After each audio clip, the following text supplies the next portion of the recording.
आहे त्या वसंतराव पाटलांच्या हा त्या कुटुंबातल्या आहेत आणि त्या निश्चितपणे कार्यकारिणीचा भार सांभाळलेला हा माझा विश्वास आहे.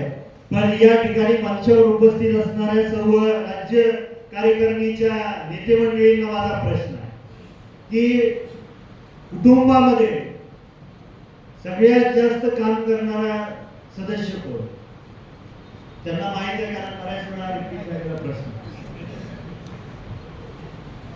काकडे बोलते आई, माता भगिनी आणि सगळ्यात दुर्लक्षित सदस्य कोण? उदयजी. महिला माता भगिनी, महिला भगिनी.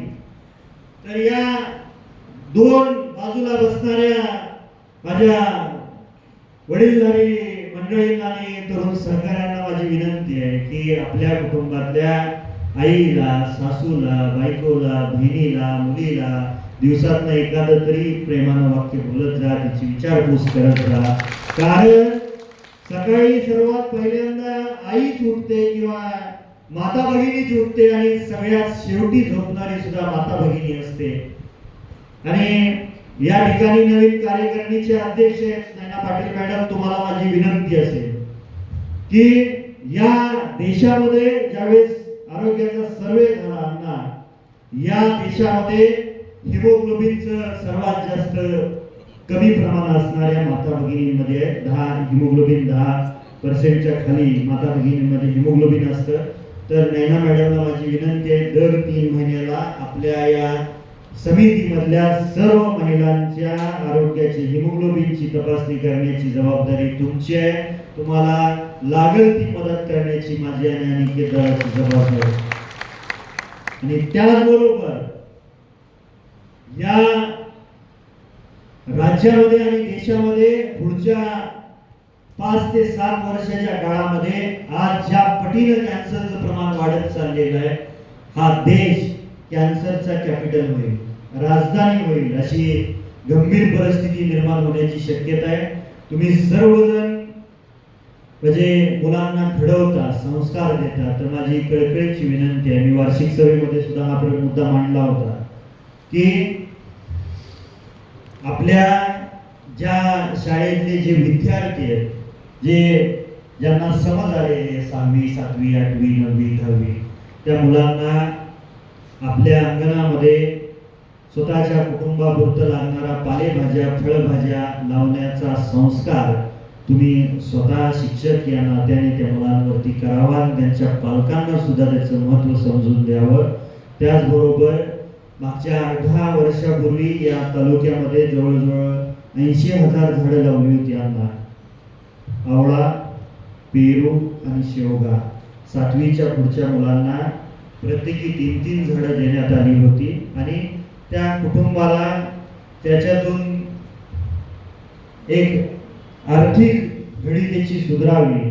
शेवगा एक 3 महिन्यात चालू होतो, पेरू आणि आवळा त्याच्या आरोग्यासाठी उपायकारक असतो, म्हणून ती एक प्रक्रिया उपक्रम एक शिक्षकांनी राबवला होता. ते सोलापूरचे होते.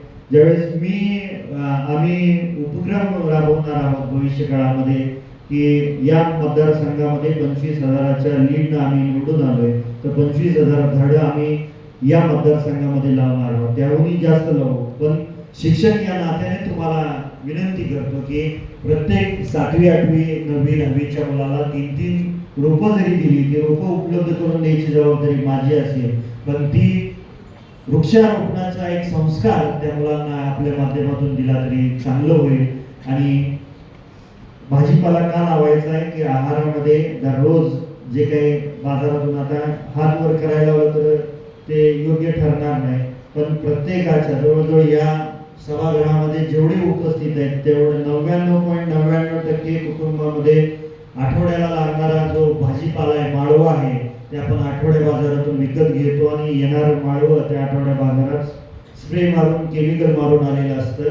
तर त्याच्यातून कॅन्सरचं प्रमाण कमी होण्यासाठी आपण त्या मुलामुलींना तो संस्कार देणं गरजेचं आहे. आणि त्याच्यासोबत पाटील मॅडम, या देशामधलं ज्यावेळेस सर्वे होतो त्यावेळेस महिलांमध्ये स्तन कॅन्सर आणि गर्भाच्या पिशवीच्या तोंडाच्या कॅन्सरचं प्रमाण खूप वाढत चाललेलं आहे. त्याच्यासाठीही तुम्ही तपासणी शिबिर आयोजित करा. तुम्हाला लागेल ती मदत मी आणि अनिकेत दादा देऊ एवढा शब्द तुम्हाला देतो.